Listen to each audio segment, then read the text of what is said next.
All right, g'day, hi, and welcome. Hopefully my camera angle's good. I'm trying to get that camera angle so, because I know when I was walking home, I saw the footage after that. When I was walking home with my raccoon, you guys couldn't quite see it well enough. Okay, we're going into the abyss again.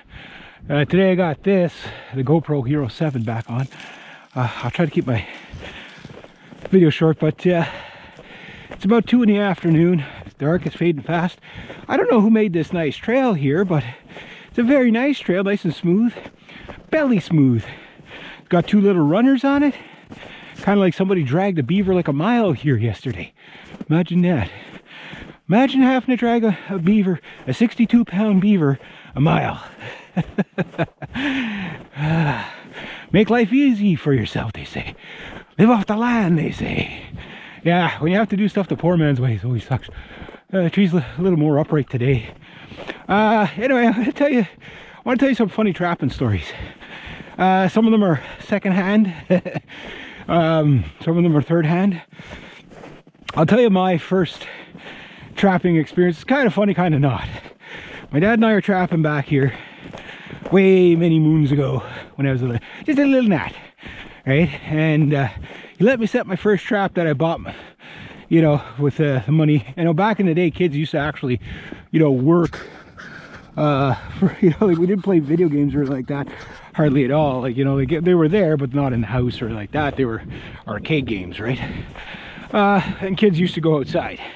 One of the things that kids that used to go outside used to do was trap or work for senior citizens, whatever, get up a little bit of money, and then, you know, you'd have a little after school chore jobs that you'd do, and you'd buy traps and stuff, right?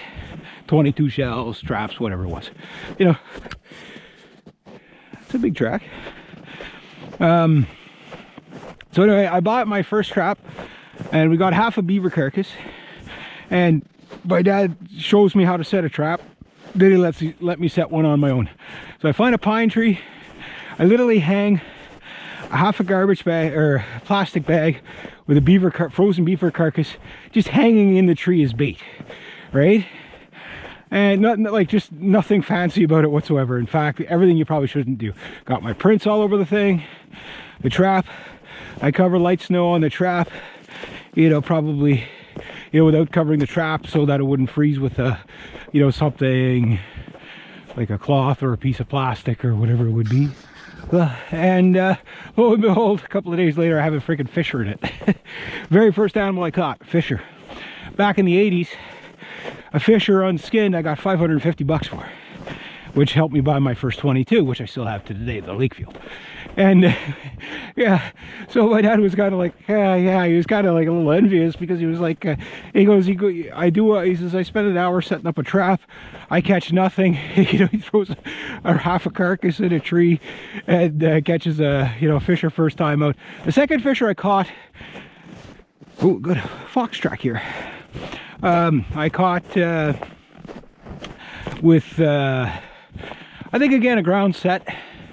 And it, in the ground set, I had probably beaver meat again.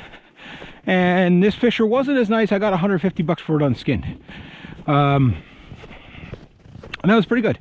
But the tail, the reason why I got less for it was the tail was something that chewed the tail. The very, very tip of the tail. Other than that, it was a, you know, perfect thing. So anyway, I got some good money for those. And you know, but it was just funny that like a kid who didn't know what he was doing at all caught that. Then of course, the cell phone footage of me pulling this 62-pound beaver, I think is going to be kind of comical in a way, but it shows you how hard a work it is. But here's the other 2 stories I got.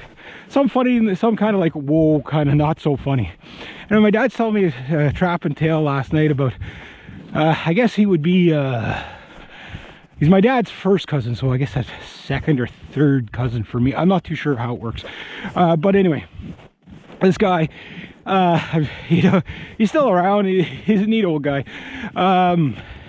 Anything extremely bizarre that you could think of to happen to a human being, there you go, it's this guy. And him and my dad, he says, when my dad got home last night, I said, Dad, just open the basement door and look down. had the beaver right at the bottom, eh? And he's like, why? I said, just before you do anything, just open the basement door and look down. He looks, I was like, holy jeez. He goes, that's a good one. I said, yeah. I said, I put him on the, got on the scale, weighed him 62 pounds. Look at this, I had a wolf tracking me yesterday. Hopefully, he was tracking my dead beaver probably. Oh yeah, look at that, eh? Wolf or a coyote? Yeah, small wolf maybe. Yeah, so my beaver might have led everything to my traps. The tracks are going the wrong way. You're supposed to go that way, buddy. My traps are back there for you. Anyway, so he's telling me about him and Bill, the guy, trapping when they were younger. And they used to have pack sacks and put the beavers in the pack sacks and carry them down the side of there's a mountain not too far from here, not a big mountain, but you know, like, hey, and there was this really steep incline. He says they'd be coming down and it's sure you'd be picking up speed. You know, you wouldn't be able to hold the backpack full of beavers. He says one time there, Bill flipped, beavers flying everywhere. He stumbled and tumbled and busted himself up, cut, scraped, bruised, busted his glasses. They're all crooked or like that. But it was just, you know, like you could picture this, you know, these beavers flying out of the backpack, tumbling down this hill, you know, like all these dead beavers or whatever. And it's like, it's funny. It says it was always something like that. So I was like, it's kind of funny. This next one is not that funny. It's actually kind of scary. I was talking to the guy at the store who, him and his wife run the store, and he was telling me, we were talking about conibears and stuff. I said, I'm almost ready to go up at the other place there to you know, do the beaver blitzkrieg. And he said, yeah. And he was talking about him and another guy, the guy that's the outfitter there. Him and his son and I are always, you know, trading knives and stuff like that. I got him looking out for a varmint rifle for me to trade for. Barter and trade, the old trapper way, right? No money, just barter and trade. And anyway, he was telling me about a time where him and Wayne, the outfitter, were trapping a beaver dam. He says it was slippy and icy as hell because it's been very slippy the last past couple of days. It rained, then everything flash froze. Now that's why the trees look the way they do right now. The snow's stuck to them, you know, because it's ice and snow, right? And it's very slippy underneath this stuff. And I just tell him, yeah, it's really slippy on the beaver house. He goes, oh, let me tell you about slippy. He says they would go, one guy'd hold on to the other guy's ankles, slip them down the side of the beaver house, and they'd chip through the ice or whatever. And sometimes they'd hook onto branches or whatever. One guy'd check one set of traps, the other guy'd check the other side. Well, he said Wayne was down head first, and his feet started to let go, and he started to slip under the ice. He says, all your blah, blah, blah, blah, blah, blah, like that. And he goes and he says, there's his body halfway under the ice. He says, I just caught him by the pant legs, was able to pull him up. He says, otherwise that would have been it for him. You know, so again, traffic is pretty dangerous now. Mind you, some of these guys used to put themselves into compromising positions too. You know, like the old guys, they don't think in terms of safety, right? Like, most of them don't. It's that generation, right? You know, just get it done. Don't think about it. Just get it done. And but it's like, it does show you, like, even in shallow water, it's dangerous and icing. And then of course this week, I think nobody I know, unfortunately, or fortunately, but unfortunately, there's been about 4 people dead from ice fishing. That, like, it was super mild about 2 days ago, and it was raining. Almost all the snow was gone, which would have, even though the ice is 6 inches in some areas, it would have a lot of. Some idiot ice fishing takes his dually truck and a 30-foot trailer out on the ice. Sure enough, it falls through, right? 2 other guys, little, you know, like these little like fishing shacks, they'll put them on there like they're made out of plywood or whatever. So if they go under, I mean, they're going under pretty quick. You know, you ain't getting out of that, you know. They got a door and a stove, you know, like a 500-pound cast iron stove. And I'm sure a couple of shacks, whenever, I think like 4 or 5 people drowned this week. So I'm like, okay, you can have fun doing this stuff, guys, but just be sensible about it. But the funny stories are always good. The not so funny stories are always good to learn from.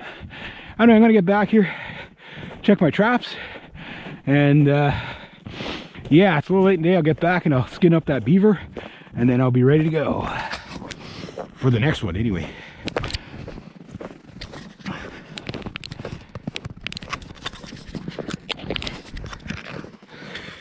Are you fucking kidding me? Is this thing not working again? What's going on?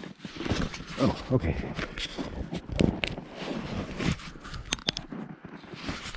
The hell? What's going on with my camera?